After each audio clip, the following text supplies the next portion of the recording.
இப்போது திருச்சி கிழக்கு தொகுதியிலும் விஜய் வெற்றி பெற்றிருக்கிறார். பெரம்பூர் தொகுதியில் ஏற்கனவே வெற்றி பெற்றதாக அறிவிக்கப்பட்ட சூழ்நிலையில் திருச்சி கிழக்கு தொகுதியிலும் 2 தொகுதிகளிலும் தவேக தலைவர் விஜய் வெற்றி பெற்றிருக்கிறார். இருந்த போதிலும் அவர்கள் அறுதி பெரும்பான்மை பெறுவதற்கு இன்னும் 9 இடங்கள் தேவைப்படுகிறது. 1000 விளக்கு தொகுதியில் தவேகவில் கடைசி நேரத்தில் இணைந்த ஜேசிடி பிரபாகரனும் வெற்றி பெற்றிருக்கிறார். இதே போல 1000 விளக்கு தொகுதியில் தவேக வேட்பாளர் ஜேசிடி பிரபாகரன் வெற்றி பெற்றிருப்பதாக அறிவிக்கப்பட்டிருக்கிறது. இந்த சூழ்நிலையில் பெரம்பூர், திருச்சி கிழக்கு ஆகிய 2 தொகுதிகளிலுமே தவேக தலைவர் விஜய் வெற்றி வாகை சூடியிருக்கக்கூடிய நிலையில் எந்த தொகுதி வெற்றியை அவர் ராஜினாமா செய்ய போகிறார் என்ற கேள்வியும் எழுந்திருக்கிறது. பெரம்பூர் தொகுதியை அவர் தக்க வைப்பார் என்றும், திருச்சி கிழக்கை ராஜினாமா செய்வார் என்றும் தெரிகிறது. ஆனால் இப்போதைக்கு அவர் வெற்றி பெற்ற 109 தொகுதிகளே மேலும் 9 சட்டமன்ற உறுப்பினர்கள் ஆட்சி அமைப்பதற்கு தேவைப்படக்கூடிய சூழ்நிலையில் இன்னும் தொங்கு சட்டமன்றம் தான் 5 மணி ஆகக்கூடிய நிலையிலும் தொங்கு சட்டமன்றமே நினைக்கிறது. திமுக கூட்டணி 72 இடங்களிலும், அதிமுக கூட்டணி 53 இடங்களிலும் இப்போது முன்னிலை வகித்துக் கொண்டிருக்கின்றன. இப்போது நம்முடைய புரட்சி அதிமுகவின் வா புகழேந்தியிடம் இப்போது கேட்கலாம். சார், இப்போது திமுக 72, தவேக 109, 53 இடங்களுடன் இங்கு அதிமுக 3வது இடத்தை வைக்கிறது. இன்று மதியம் வரை அதிமுக 2வது இடத்தில் தான் இருந்தது.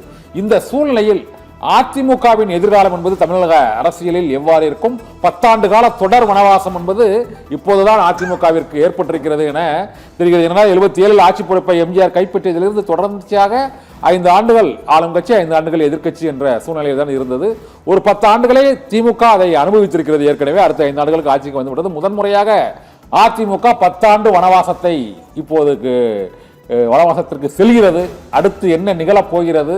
தமிழக அரசியல் களத்தில் ஒரு புதிய புயலாக, புதிய சக்தியாக தவேக என்ற ஒரு இயக்கம் இப்போது காலூன்றி ஆட்சி கட்டிலுக்கு நெருங்கிவிட்டது.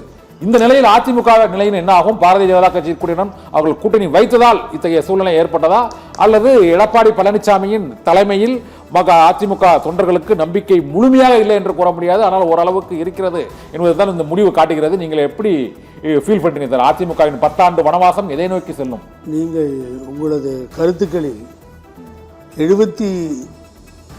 67 ஆட்சி அமைந்ததிலிருந்து திராவிட முன்னேற்ற கழகம் 10 ஆண்டுகளை பூர்த்தி செய்ததே இல்லை, இதுவரை செய்ததில்லை. கலைஞருக்கு அந்த 3 வருஷம் டிஃபரெண்ட் வந்தது.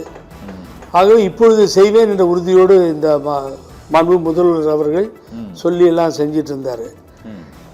அப்போ 10 வருஷம் முடியல, 5 வருஷம் திமுகவுக்கு எழுதப்பட்ட ஒன்றாகிவிட்டது. ஆனால் அனைத்து இந்திய அண்ணா திராவிட முன்னேற்ற கழகம் 2 முறை 10 ஆண்டுகளை பூர்த்தி செய்தது. இந்த வரலாற்றில் கண்டினியூஸா அம்மா இறக்கும் பொழுதும் 16, 21, 15 ஆண்டுகள் இருந்தார். 3 முறை ஆட்சி பொறுப்பு இருந்ததில்ல எம்ஜிஆர் தலைமையில். அல்ல, எம்ஜிஆர் தான். எம்ஜிஆர் தலைவர் 10 வருடமும் அம்மா 10 வருடமும் பூர்த்தி செய்தார்கள். அவங்க ஜெயிச்சு கொடுத்துட்டு போனாங்க. அது திமுகவால் முடியாமல் தான் இருந்துச்சு. ஆனால் இப்போ எனக்கு ரொம்ப நேரம் மண்டையை பிச்சுக்கிறது, ஒரு உண்மை தெரிஞ்சாகணும். நானும் கண்ணன் சாராவது சொல்லுவாரா தெரியாது எனக்கு. உண்மையில அதிமுக